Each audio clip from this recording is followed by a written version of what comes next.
I feel like a lot of businesses are stuck in the past and are incorrectly looking at YouTube ads and analyzing their performance, especially with all of the changes that Google is implementing with their new AIs and different campaign types. Looking at metrics like CPC or CTR isn't optimal anymore. So in this video, I'm going to be showing you the way that me and my agency have adopted to look at YouTube ad performance. And I'll also show you all of the metrics that we are tracking and, more importantly, not tracking anymore. And if you are somebody that wants to scale up on YouTube ads, either you want it done for you or you want to learn YouTube ads for yourself, what I recommend is you check the top link in the description down below. With that said, let me jump onto my computer and show you exactly how I'm setting up my columns and what metrics I'm still tracking. So let's jump into my AdWords dashboard and I'll go through exactly what metrics I'm tracking and in which priority.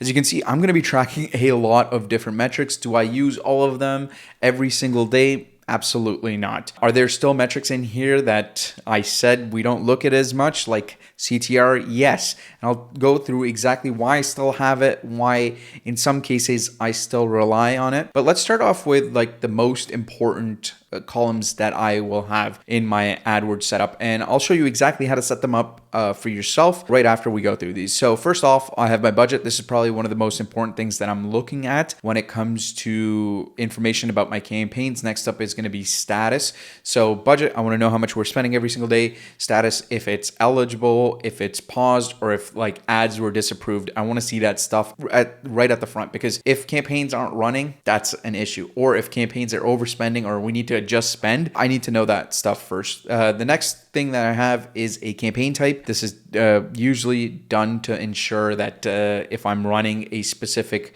time sensitive campaign, I can kind of take a look at it here. The next one is probably the most important when it comes to taking a look at all of the other metrics. I take a look at cost. I want to know how much each campaign has spent over a certain amount of time, because that's going to really dictate all of the other things. And then the next thing, I'm looking at average cost. Now this really depends on what sort of campaigns you set. Not super important. I would say cost is super important. Next up, I have impressions. Really, I'm not really looking at impressions that much. The only times I do it is for troubleshooting. Then I'm looking at, I have average cost per view. I have clicks. And right next to clicks, I have cost per click, then I have click-through rate, then I have interaction rate. Now, these are what I would call secondary, maybe tertiary metrics, right? So I would say CPC and CTR are secondary metrics and the rest are tertiary metrics, because if something's going wrong in the account, all of these metrics are going to be a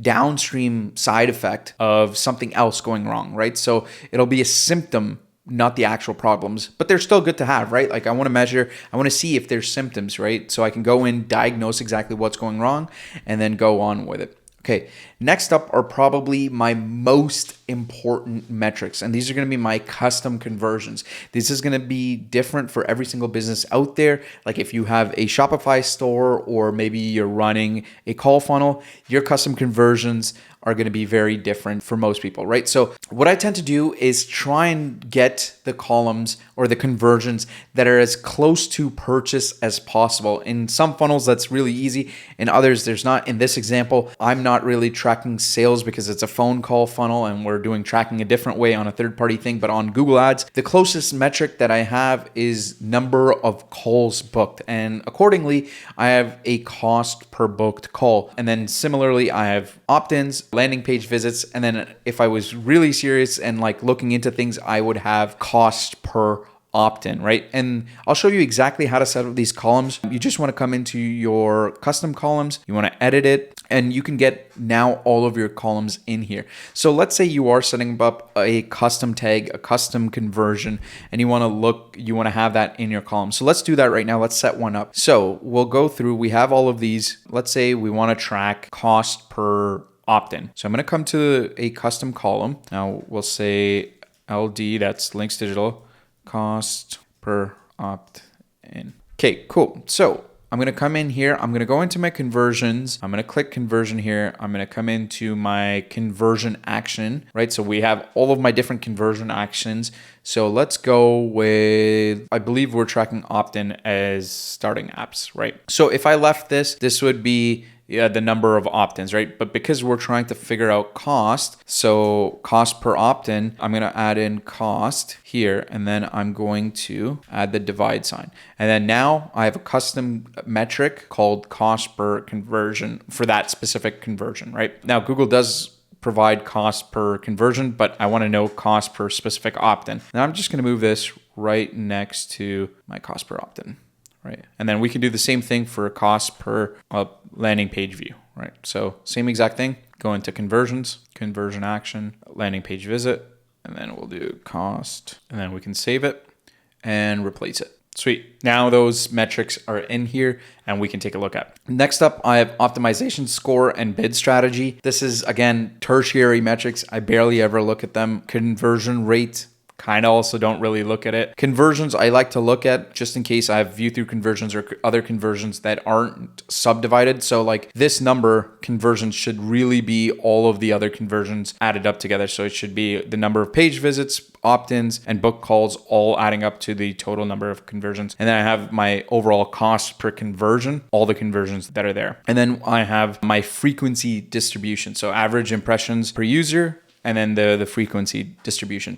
So I'll kind of go over my most important metric that I'm tracking. And I say this being the most important because if this metric is within my KPI, I'm not looking at anything else. And some of you may have guessed it, it is ROAS. It's going to be one of those things that might be difficult for your specific business to set up, but essentially what this is in terms of your conversions, it is your all conversion value over cost, right? So now this only really applies if you have conversion tracking set up correctly, you're tracking purchases. So if somebody goes in and you're getting, $300 sales for $100, your all conversion value over cost should be 3. A lot of people also think of this particular metric as ROAS, which I tend to agree with, right? So this is your entire all cost conversion value over cost. And this is the metric that I am tracking. If this is above my KPI, I'm not really diagnosing anything else. If my ROAS is over 7, right? I don't care what my CPC is. I don't care what my CTR is. They could be 0.0001%. If my ROAS is great, all it tells me the business is making money, the ad account is making money. I don't need to worry. Like everything else is pretty much irrelevant. Like my target average CPV or CPM, completely irrelevant. I can pay, $1 million a click, but if my ROAS is like 3x, I will happily pay that $1 million to get $3 million, right? That's why that is so important. So my primary metric that I'm tracking is ROAS, or all conversion value over cost. The second most important group of metrics that I'm tracking are going to be my custom conversions, or if you've set up regular conversions, and these are going to be the indicators that are closest to this sale. And if those are in line as well with my KPI, again, I don't really care if my CTR or CPC doesn't line up. So like if I'm not tracking ROAS, the next thing that I want to look at is book calls. And if I'm getting my cost per book call, like as you can see here, it's like $34, and my KPI is I need to have cost per call under $400, well, then I'm laughing, right? Like this is awesome. This is amazing performance. I don't care what the CTR is, even though like right now it's lower than what I would like, but because my cost per book call, the metric that I actually care about, is great, I don't care that my CTR is a little bit lower than what it should be, right? Again, as advertisers, sometimes we get wrapped into the specifics and the nitty gritty, and we have to remind ourselves, we're here and advertising to bring business. We're here to make money. We're not here to achieve a high click-through rate, right? So again, this is why I say I look at these metrics first. Let's move on to the secondary and tertiary metrics. And this is where when things aren't going well, these are the metrics that are going to kind of show us what exactly is not going well with the ads. So let's say we don't have metrics that are close to our KPIs.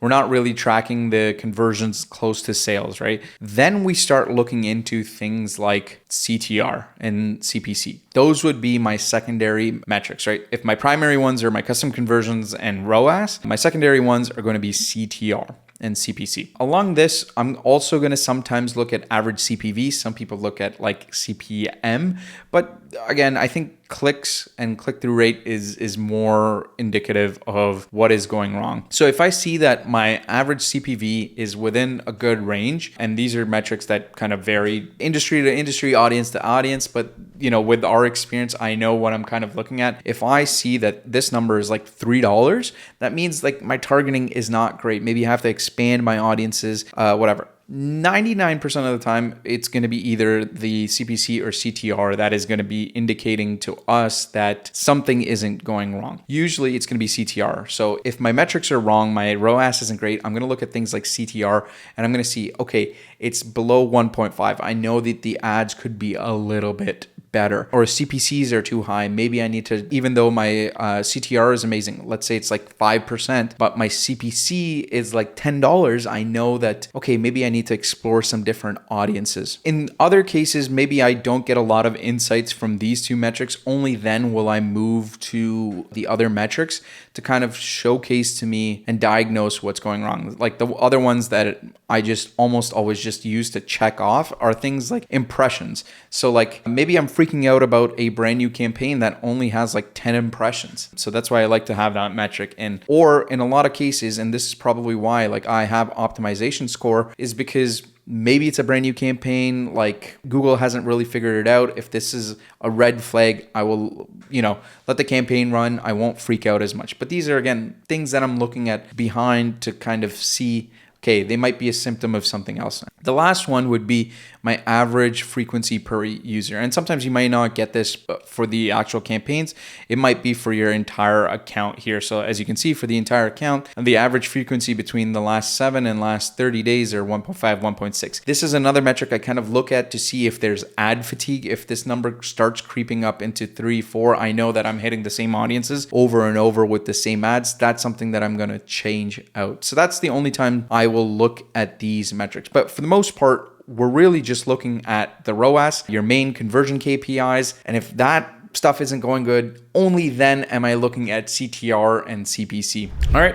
Now you guys have a good idea on what are the metrics that I'm using to make decisions when it comes to YouTube ads. If you enjoyed this video, consider liking and subscribing to the channel.